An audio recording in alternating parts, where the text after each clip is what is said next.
अस्सलाम वालेकुम dear students. Chemistry का हमने चैप्टर नंबर 15 स्टार्ट किया हुआ है और आज का जो हमारा टॉपिक है वो हमने टॉपिक पढ़ना होगा water as solvent. Water as solvent बेटा ये लॉन्ग क्वेश्चन में शामिल है। वाटर एज सॉल्वेंट बेटा जो वाटर है, water is a universal solvent. Water को हम कंसीडर करते हैं कि ये यूनिवर्सल सॉल्वेंट है क्योंकि almost all the minerals are soluble in water, क्योंकि तमाम मिनरल्स तकरीबन पानी के अंदर सॉल्युबल होते हैं। अब पानी के अंदर कंपोनेंट्स तमाम मिनरल्स भी सॉल्युबल हैं। उसका रीजन क्या है बेटा? पानी के अंदर कंपोनेंट सॉल्युबल है, मुख्तलिफ सब्सटेंसेस मटेरियल डिसॉल्व हो जाते हैं। उसके दो रीजन है। नंबर वन, पहला रीजन है पोलर नेचर ऑफ वाटर, पानी जो है वो पोलर है। Number two, extensive hydrogen bonding, पानी के अंदर हाइड्रोजन बॉन्डिंग होती है। इन दोनों को हम एक्सप्लेन करेंगे अलग अलग। पहला पॉइंट एक्सप्लेन करते हैं और देखते हैं कि उसकी बेस पर कौन कौन से सब्सटेंसेस पानी में डिसॉल्व हो सकते हैं। पहला पॉइंट है polar nature of water. Water का मॉलिक्यूल पोलर होता है। वाटर का मॉलिक्यूल पोलर किस तरह होगा बेटा? अगर आप यहां पर देखो वाटर H2O, तो वाटर का स्ट्रक्चर किस तरह बनते हैं? वाटर जिसमें एक ऑक्सीजन दो हाइड्रोजन के साथ जुड़ा होता है। अब होता क्या है, ऑक्सीजन के ऊपर वैसे दो लोन पेयर भी होते हैं। ऑक्सीजन के ऊपर क्या होते हैं? दो लोन पेयर भी होते हैं। अब इसमें क्या होगा, एक तरफ हाइड्रोजन है, एक तरफ ऑक्सीजन है। इन दोनों में से ऑक्सीजन की इलेक्ट्रॉन नेगेटिविटी ज्यादा है, मतलब ये इलेक्ट्रॉन के पेयर को अपनी तरफ ज्यादा अट्रैक्ट करता है। तो ऑक्सीजन के ऊपर चार्ज कौन सा आएगा? माइनस चार्ज आएगा। तो हाइड्रोजन क्या बन जाएगा? पार्शियल पॉजिटिव चार्ज बनेगा। ऑक्सीजन नेगेटिव क्यों बना? Because oxygen is a more electronegative than hydrogen. तो ज्यादा इलेक्ट्रॉन नेगेटिव होता है, वो ज्यादा इलेक्ट्रॉन को अट्रैक्ट करता है, तो नेगेटिव बनेगा, जबकि हाइड्रोजन पॉजिटिव बन जाएगा। तो पानी का मॉलिक्यूल पोलर है, polar nature of the water. Polar मतलब इसके ऊपर पोल्स बने होते हैं। पोलर मतलब वाटर के ऊपर पोल्स बने होते हैं, positive pole and negative pole. Positive pole भी है, नेगेटिव पोल भी है। यही वजह है कि पानी पोलर है। इसी वजह से जितने भी आयोनिक कंपाउंड हैं, यही वजह है कि जो आयोनिक कंपाउंड्स हैं वो पानी के अंदर सॉल्युबल होते हैं। आयोनिक कंपाउंड पानी में सॉल्युबल होते हैं क्योंकि जो आयोनिक कंपाउंड है उन पर भी पॉजिटिव और नेगेटिव चार्ज होता है। वही पॉजिटिव और नेगेटिव आयन से मिलकर बने होते हैं ना, तो इसलिए हम कहते हैं कि वो तमाम कंपाउंड्स जिन पर पॉजिटिव और नेगेटिव चार्ज है वो पानी के अंदर डिसॉल्व हो जाते हैं, क्योंकि पानी का पॉजिटिव नेगेटिव उनके पॉजिटिव नेगेटिव को अट्रैक्ट करेगा। तो हम इसलिए कहते हैं आयोनिक कंपाउंड, जिसकी मिसाल है NaCl, KCl, Na2SO4, sodium sulphate जिसे कहते हैं, ये तमाम पानी में हल हो जाते हैं क्योंकि इन पर भी पॉजिटिव और नेगेटिव चार्ज होता है और पानी पर भी पॉजिटिव और नेगेटिव चार्ज है, इसलिए आपस में अट्रैक्शन शो करते हैं और ये डिसॉल्व हो जाते हैं। कैसे डिसॉल्व होते हैं एक एग्जांपल देखते हैं। अब बेटा अगर लेट्स सपोज मैं NaCl की एग्जांपल लेता हूं। NaCl सोडियम क्लोराइड है, अगर इसे हम पानी के अंदर डाल दें डिसॉल्व हो जाता है। वाई? ऐसा किस तरह होता है? इसमें क्या चेंज आ रहा होता है? बेटे इसे समझने के लिए आप इस तरह समझेंगे। ये देखिए, अगर हम बात करें कि लेट्स सपोज ये हमारे पास मौजूद है NaCl, NaCl सोडियम क्लोराइड है। सोडियम क्लोराइड में ये क्या होगा? पॉजिटिव सोडियम और ये माइनस क्लोरीन होगा। मतलब मैं ये कह रहा हूं, ये NaCl का मैंने एक मॉलिक्यूल, एक क्रिस्टल लिया हमने, इसमें क्या लिया हुआ है? ये हमारे पास है Na पॉजिटिव और ये Cl है। अब बेटा ये पॉजिटिव और नेगेटिव आयंस है ना, ये पॉजिटिव और नेगेटिव आयंस हैं। ये पॉजिटिव आयन है और ये नेगेटिव आयन है और ये पॉजिटिव आयन है, तो इनके दरमियान में क्या होती है? फोर्स ऑफ अट्रैक्शन होती है। ये दोनों आपस में जुड़े होते हैं, ये दोनों NaCl आपस में जुड़े होते हैं क्योंकि इन पर मुख्तलिफ चार्जेस हैं। जैसे से पानी के अंदर डालते हैं, पानी के मॉलिक्यूल्स, पानी के आयंस इन्हें अपनी तरफ अट्रैक्ट करने की कोशिश करते हैं। जैसे NaCl को पानी के अंदर ऐड करते हैं तो क्या होगा? यहां से हम बनाते हैं वाटर का मॉलिक्यूल। वाटर का ये भी H, ये भी H। क्या बनाया था? H पार्शियल पॉजिटिव होता है और वो क्या होता है? नेगेटिव होगा। अब क्या करेगा? जैसे हम NaCl को पानी के अंदर ऐड करते हैं तो पानी का जो H पॉजिटिव है ये नेगेटिव आयन को अपनी तरफ अट्रैक्ट करेगा, इस तरह ये भी अट्रैक्ट करेगा, ये अपनी तरफ अट्रैक्ट करेगा, जबकि इसके अपोजिट साइड वाटर के और मॉलिक्यूल आएंगे, वाटर के और मॉलिक्यूल H, ये भी H होगा, H पार्शियल पॉजिटिव, जबकि O क्या होगा, पार्शियल नेगेटिव होगा। तो पानी का नेगेटिव आयन क्रिस्टल के पॉजिटिव को अपनी तरफ अट्रैक्ट करेगा, ये अट्रैक्शन शो हो जाएगी बेटा। तो यहां पर अगर आप ऑब्जर्व करो तो अट्रैक्शन हो रही है, पानी का नेगेटिव पॉजिटिव को अट्रैक्ट कर रहा है और पानी का पॉजिटिव क्रिस्टल के नेगेटिव को अट्रैक्ट कर रहा है। यहां पर पानी की अट्रैक्शन ज्यादा होती है, जब पानी की अट्रैक्शन ज्यादा होती है जिसकी वजह से ये पॉजिटिव और नेगेटिव एक दूसरे से क्या हो जाते हैं, अलग हो जाते हैं। पॉजिटिव वहां चला जाएगा, नेगेटिव अलग हो जाएगा, NaCl अलग हो जाते हैं। क्यों अलग हो जाते हैं? इनके दरमियान में भी अट्रैक्शन थी, लेकिन उससे ज्यादा अट्रैक्शन पानी की है। पानी की इलेक्ट्रोस्टैटिक फोर्स ऑफ अट्रैक्शन ज्यादा होती है, जिससे क्या हो जाएगा, ये पॉजिटिव आयन आ जाएगा, ये पॉजिटिव आयन अलग हो जाएगा और ये नेगेटिव आयन अलग हो जाएगा, अलग अलग हो जाएंगे। जैसे ये आयन अलग होंगे, वाटर के मॉलिक्यूल से सराउंड घेर लेते हैं, वाटर के मॉलिक्यूल से सराउंड घेर लेंगे। वाटर के मॉलिक्यूल से कैसे सराउंड करते हैं? अगर यहां पर हम इसे दोबारा देखें, ये पॉजिटिव है तो वाटर के नेगेटिव आयन, ये नेगेटिव आयन H, ये क्या होगा, पार्शियल पॉजिटिव और ये पार्शियल नेगेटिव। एक और यहां बना देते हैं, H पार्शियल पॉजिटिव और पार्शियल नेगेटिव। एक यहां से बना देते हैं, OH पॉजिटिव नेगेटिव। एक और यहां बना देता हूं H और ये बना देता हूं H।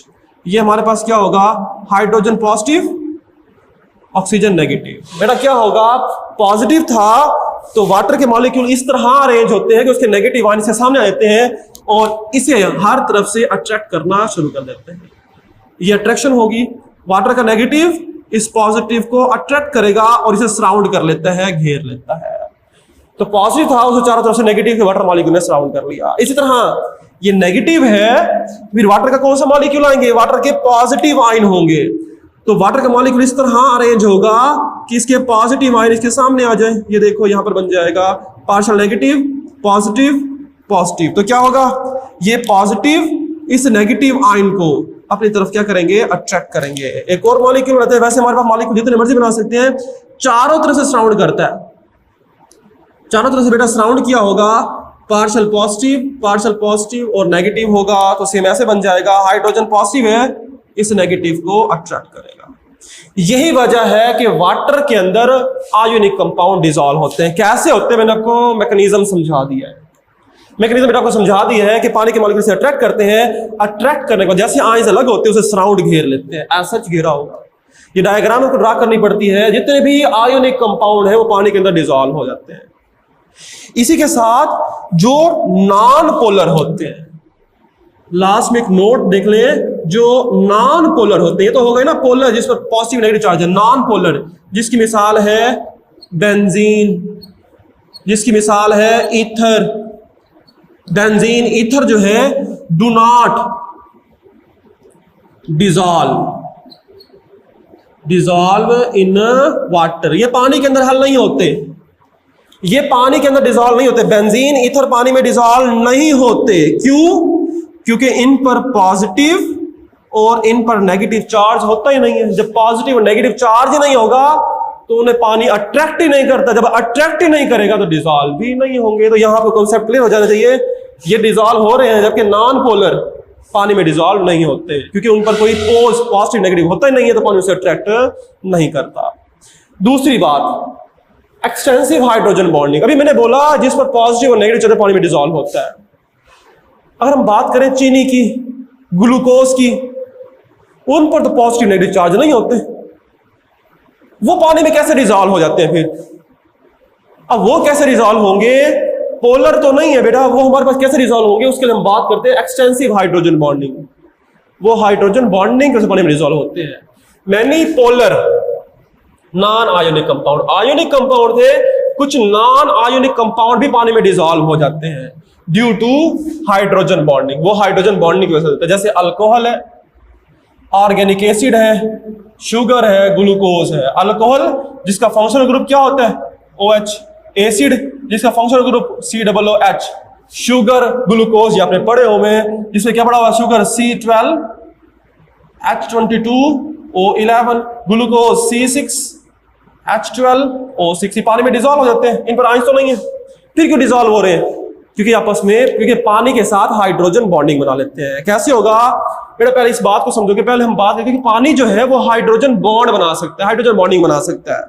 हाइड्रोजन बॉन्डिंग कैसे बनाता है वाटर का मॉलिक्यूल? बेटा वाटर का मॉलिक्यूल हाइड्रोजन बॉन्डिंग किस तरह बनाते हैं इसे समझे। ये देखो, अगर हम वाटर के मॉलिक्यूल की बात करते हैं, वाटर का मॉलिक्यूल ये है ऑक्सीजन, ये है हाइड्रोजन, ये है हाइड्रोजन। वाटर के साथ दो हाइड्रोजन जुड़े होते हैं और पानी के पास दो लोन पेयर होते हैं। पानी के पास दो लोन पेयर भी होते हैं। ये पानी के पास दो लोन पेयर होते हैं और इसमें जो एंगल होता है वो होता है 104.5 डिग्री का। अब होगा क्या, ये बेटा हमारे पास देखो hydrogen partial positive, hydrogen partial positive और ऑक्सीजन पार्शियल नेगेटिव होगा। एक हाइड्रोजन एक वाटर का मॉलिक्यूल दूसरे वाटर के मॉलिक्यूल से भी हाइड्रोजन बॉन्डिंग बना सकता है। कैसे बनाते हैं? ये देखो, ये पॉजिटिव है तो वाटर का एक मॉलिक्यूल यहां से आएगा, ये पॉजिटिव है तो वाटर का नेगेटिव आइल लगाना पड़ेगा इस तरफ। पार्शियल पॉजिटिव ऑक्सीजन नेगेटिव, तो क्या करेगा, इनके दरमियान में बॉन्ड बन जाएगा H और नेगेटिव, इसे कहते हैं हाइड्रोजन बॉन्डिंग बन जाएगी। इसी तरह एक मॉलिक्यूल और वाटर का यहां पर बना देते हैं, oxygen hydrogen hydrogen, hydrogen positive, oxygen क्या होगा, नेगेटिव होगा। ये भी क्या करेगा, पॉजिटिव नेगेटिव, एक हाइड्रोजन ऑक्सीजन, भी हाइड्रोजन बॉन्डिंग बन जाएगी। इसी तरह लोन पेयर दो है तो दो हाइड्रोजन बॉन्ड, तो क्या होगा, एक वाटर का मॉलिक्यूल यहां पर बनाएंगे oxygen hydrogen hydrogen, hydrogen partial positive oxygen negative बन जाएगा। तो क्या होगा, यहां से भी इसकी हाइड्रोजन बॉन्डिंग शो करेंगे। ये वाटर का पॉजिटिव इस लोन पेयर के साथ बॉन्ड बना देगा। एक और वाटर का मॉलिक्यूल बनाते हैं हमारे पास, इस वजह से हम इस तरह बना देते और आसानी से बन जाएगा। ये स्ट्रक्चर हमारे पास इस तरह हो जाएगा, H पॉजिटिव। एक और वाटर का मॉलिक्यूल बनाते हैं हमारे पास, यहां पर ड्रा करें oxygen hydrogen hydrogen, hydrogen positive oxygen negative. तो क्या करेगा, ये भी पॉजिटिव इस लोन पेयर के साथ बॉन्ड बना लेगा। मैंने ऑक्सीजन के साथ दो हाइड्रोजन बॉन्ड क्यों बनाए, क्योंकि इसके पास दो लोन पेयर है। तो बेटा ये हमारे पास हाइड्रोजन बॉन्डिंग बन जाती है। अगर इस स्ट्रक्चर को देखें तो कहता हमारे पास ये वाटर का जो स्ट्रक्चर है, ये स्ट्रक्चर में कुछ यहाँ पे बॉन्ड, यहाँ पे बॉन्ड, यहाँ से भी बॉन्ड है, यहाँ से भी बॉन्ड। तो ये वाटर का जो हमारे पास स्ट्रक्चर है, ये हमें स्ट्रक्चर नजर आता है टेट्राहेड्रल स्ट्रक्चर बन जाता है। टेट्राहेड्रल स्ट्रक्चर, पानी का स्ट्रक्चर कौन सा रहता है, टेट्राहेड्रल स्ट्रक्चर। यही वजह है, ये हाइड्रोजन बॉन्डिंग है। ये मैंने डॉटेड लाइंस लगाई हैं, ये तमाम क्या होती हैं, हाइड्रोजन बॉन्डिंग है। वाटर के मॉलिक्यूल आपस में भी हाइड्रोजन बॉन्डिंग बनाते हैं और बाकी तमाम कंपाउंड के साथ भी हाइड्रोजन बॉन्डिंग बना सकते हैं। तो वो तमाम कंपाउंड्स जिनमें OH ग्रुप आता है वो पानी के साथ हाइड्रोजन बॉन्डिंग बनाते हैं और पानी में डिसॉल्व हो जाते हैं। अल्कोहल पानी में डिसॉल्व होते हैं क्योंकि पानी के अल्कोहल में भी OH है। ऑर्गेनिक एसिड पानी में डिसॉल्व होता है, इसमें भी OH है। जिसके अंदर OH ग्रुप है वो पानी के साथ हाइड्रोजन बॉन्डिंग बनाता है और डिसॉल्व हो जाता है। शुगर और ग्लूकोज, ग्लूकोज का स्ट्रक्चर पढ़ा था, उसमें हमने पढ़ा था इसके अंदर भी OH ग्रुप्स होते हैं, यही पानी में डिसॉल्व होता है। शुगर में भी OH ग्रुप्स होते हैं तो ये पानी में डिसॉल्व हो जाता है। तो तमाम कंपाउंड्स जिनमें OH ग्रुप होता है वो पानी के साथ हाइड्रोजन बॉन्डिंग बना सकते हैं और इस हाइड्रोजन बॉन्डिंग की वजह से पानी में डिसॉल्व हो सकते हैं। तो हमने दो रीजन पढ़े इसके, पानी कंपोनेंट्स को डिसॉल्व क्यों करता है। एक तो पोलर नेचर है, पॉजिटिव और नेगेटिव इसमें चाहे वो भी डिसॉल्व हो जाएगा, और वो कंपाउंड जिसमें OH ग्रुप होता है वो हाइड्रोजन बॉन्डिंग बनाते हैं पानी के साथ, वो भी डिसॉल्व हो सकते हैं। ये लॉन्ग क्वेश्चन बेटा कंप्लीट करेंगे। अल्लाह हाफिज।